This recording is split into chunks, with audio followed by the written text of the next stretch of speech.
Assalamualaikum warahmatullahi wabarakatuh. Teman-teman sekalian, kembali lagi di channel dakwah kami. Nah, di video kali ini kita akan membahas seputar hukum menelan air ludah ketika berpuasa.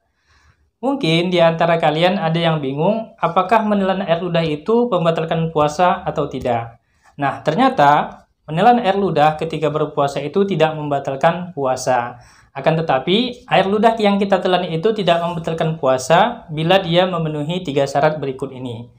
Nah, syarat yang pertama, ludah yang kita telan itu memang ludah kita sendiri. Artinya, bukan ludah orang lain. Nah, apakah mungkin kita menelan air ludah orang lain? Kan kesannya jorok. Mungkin saja. Bagi kalian yang sudah mempunyai istri ataupun telah menikah, mencium istri ketika berpuasa bukanlah sesuatu yang membatalkan puasa. Akan tetapi, mungkin saja seorang suami dengan romantisnya, sehingga dia berciuman dengan istrinya, sehingga tertukarlah air liur mereka dan tertelan, maka keadaan seperti itu akan membatalkan puasa mereka. Karena mereka telah menelan air ludah pasangannya masing-masing. Nah, yang kedua, air liur itu tidak membatalkan puasa jika ditelan, bila ludahnya masih berada di dalam tempatnya. Maksudnya ialah air ludahnya itu masih berada di dalam mulut kita. Nah, kalau air ludahnya itu telah keluar, misalkan kita meludah, kemudian kita tampung di dalam gelas, lalu mungkin kita taruh di kulkas ataupun lain sebagainya, baru kita minum, maka hal seperti itu telah membatalkan puasa kita. Nah, jadi kalau ludahnya itu masih di dalam mulut kita, maka dia tidak membatalkan puasa. Sekalipun ditelan dengan banyak, dia tidak membatalkan puasa. Tetapi kalau ludahnya sudah keluar dari mulut kita, kemudian kita minum kembali, kita telan kembali, maka hal seperti itu membatalkan puasa.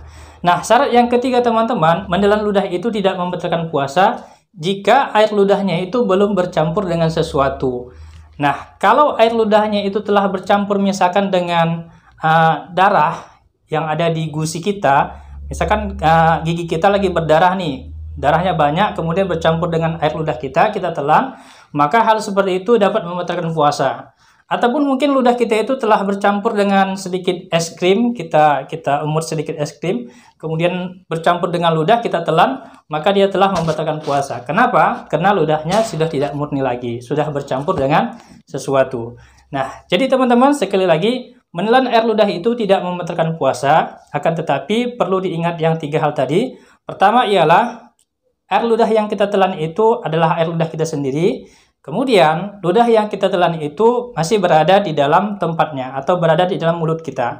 Dan syarat yang ketiga ialah ludahnya itu belum bercampur dengan sesuatu apapun. Artinya masih murni ludah kita sendiri. Belum tercampur dengan sesuatu semisal darah, es krim, gula, dan lain sebagainya.